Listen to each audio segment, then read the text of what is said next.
At all as we go back to Miami, and we have had a multiple car crash. That is Bryan Herta, the XM satellite number 7. He is moving inside the car, and it was just after the start on the green. And Jill, that is the worst sign right there, fire. Yeah, that's Danica Patrick there. That's an unfortunate end for her. She opened her visor. That means she's probably okay, but that fire doesn't look too good to me. Well, the Delphi safety crew is on their way, and this was just after a restart, and Danica was actually being recycled back for a pit entry violation, carrying too much speed. But they've got to get there and get that fire out quickly. Meanwhile, they're at Bryan Herta right now, and there's a lot of debris on the track. So another yellow comes out, and we will hopefully get word momentarily. Scott Sharp also caught in that one, and the 55 of Kosuke Matsuura. A lot of cars. That's a huge amount of cars, guys. They just got a complete amount of cars right in turns 3 and 4 as we watch Scott Sharp start to get himself out of the car. Obviously, he's doing just fine. Was 6 cars, Scott? 6 or 7 cars. I mean, we have just lost a large amount of the field because I think somebody just started to slide sideways in turns 1 and 2 on the restart. And once you do that, boy, you just collect a lot of guys to go along with you. Kosuke Matsuura out of his car. That is Ed Carpenter, number 20 on the Vision Racing. His stepfather, of course, Tony George. His mother will be happy to see that as he gets out of the car. So far the reports have been good that everyone is up and walking around. We're going to have to go back to this and see what exactly triggered this.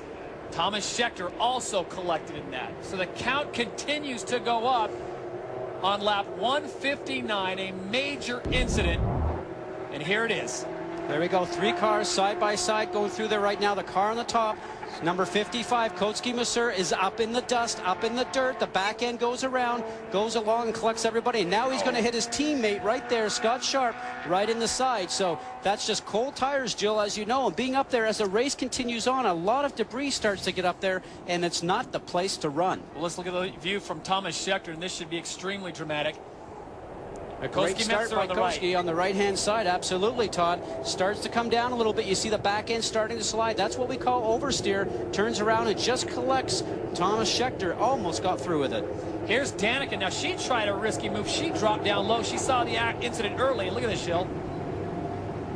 Clips Ed Carpenter. She clips Ed Carpenter. She didn't back off. She went... Oh, she's walking. Danica's up and walking. That's good news. I tell you, that was an unbelievable incident. Kosuke obviously got caught out, like Scott said, with cold tires and low pressures, lost the car. Danica was coming down the inside, and she probably didn't see the whole incident developing and kept her foot in to go down the inside. There's Patrick, Danica's mom.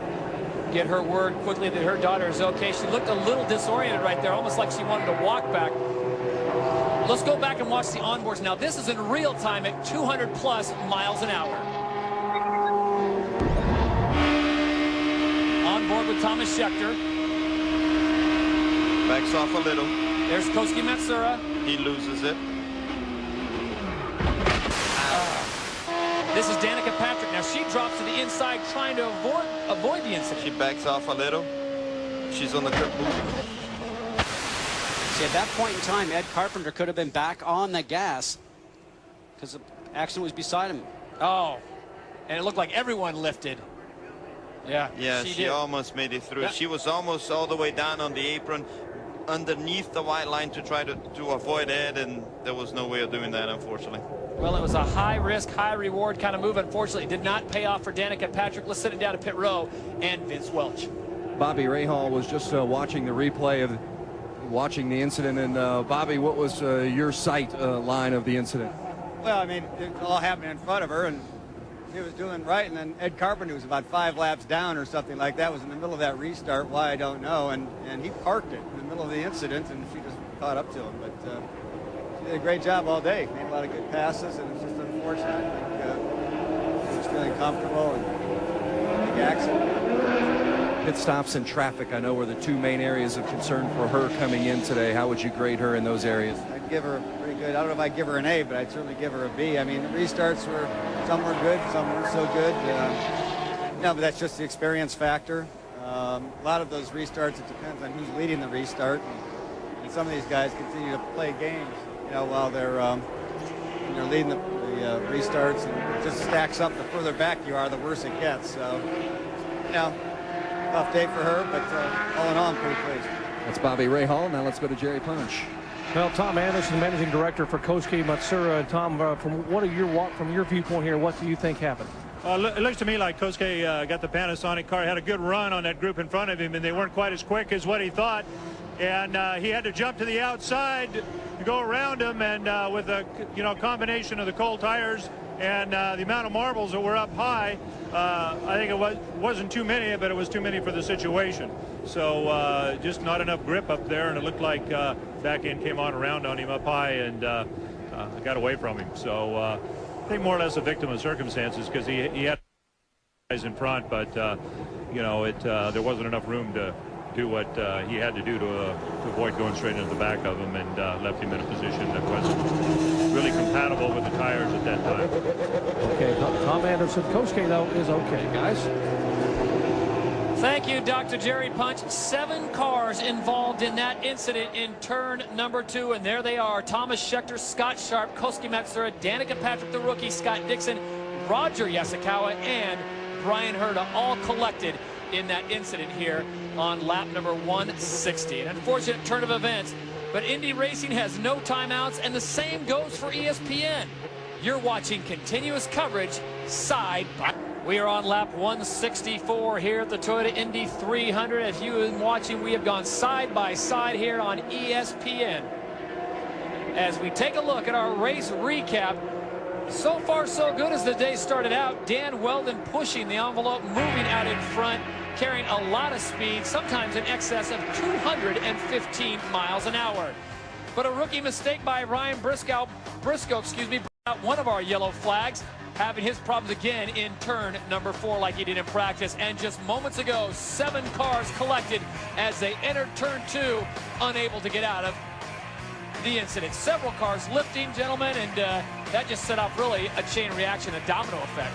Certainly does. We talked about it. It's on cold tires and the dirty air, or the dirty track that's up on the right-hand side, where Kosuke Matsuura went, as you ride along there with Danica Patrick going over Ed Carpenter. The key thing we talked about, Jill, is that on restarts, the tires are cooled off just a little bit. And the biggest thing is the race wears on. You don't want to get yourself up into that gray area where all the rubber marbles are that are coming off the tires as the race progresses on. I think it's one of those typical situations where trying to fit 4 cars in a 3-car space. And unfortunately, that's the kind of thing that happens, especially, like you said, when it's up, you're up high, tire pressures are low. It's so easy to lose the car, and then it just set off a chain reaction.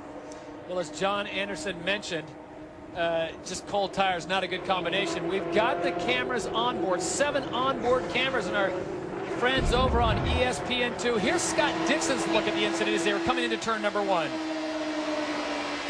He had nowhere to go. Bryan Herta loses it almost all by himself up in front there and takes Dixon out with him. Oh. And Jill, you've been through that before too. You know how much that hurts in that impact. This is on board with Patrick Carpentier. Now he kind of came out of this unscathed.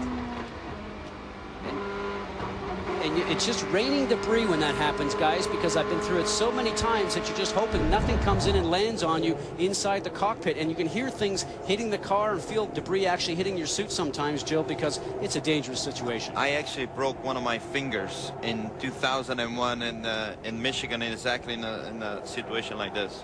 Well, just a quick recap. 8 cars have been lost today. Scheckter, Matsuura, Sharp, Herta, Patrick, Dixon, Yasukawa, and Ed Carpenter also out as we send down to Vince Welch. Well, one of the cars caught up in that along with Dennis Reinbold, Brian Reinbold Racing. Roger Yasukawa started 10th, was having a good run up to 5th at one time. Could he have avoided that incident at all? He tried really hard to get the Investment Properties of America car down low. Our spotter was talking to him, and he just didn't have time to react. The last thing Robbie said from up top was he had no time to do anything. So Roger's okay. It was disappointing because we really had a great race car today. We had a chance to win this thing. So we made a lot of noise today and had a good run. So that's something we can build on, but it's disappointing when it ends like this. Good luck in Phoenix. Thanks. I tell you, he talked about not having time to react, and that is so true, because when you come in at 200 odd miles an hour, it all starts happening in front of you. The speed differential is so great, and you really don't have much time to react. Sometimes all you do is a small steering correction, be back off the throttle. Sometimes you don't even have time to brake before you hit something. We want to remind you that after this race is complete, ESPN Interactive Toyota Indy 300 post-race winner. You can chat with him. Go to ESPN.com, keyword IRL. As we send it back down to the pits, and Jamie Little. Well, Todd, the good news is everybody walked in on their own graces here. They're going to start releasing drivers, but they said they are going to hold Danica for a little while. She's feeling a little woozy. So tough day for these drivers, but we will have another update coming up, and we'll get it to you. All right, thank you very much. That's Jamie Little reporting from the hospital area. The good news is everyone walked in, but Danica did look a little disoriented, but she was this close. You know, we've seen racing like that all day long, and she needed about 2 more inches, and she's through there clean. It looks like a genius. Well, it's one of those things. I mean, she chose the inside, backed off a little bit, but you could tell he backed off because there's no sound from the in-car camera, but the speed differential is too great. There's nothing else she could have done. Well, as we take a look at our Toyota lap leaders as the pace car brings him around one more time, unfortunately, this is going to be a long cleanup.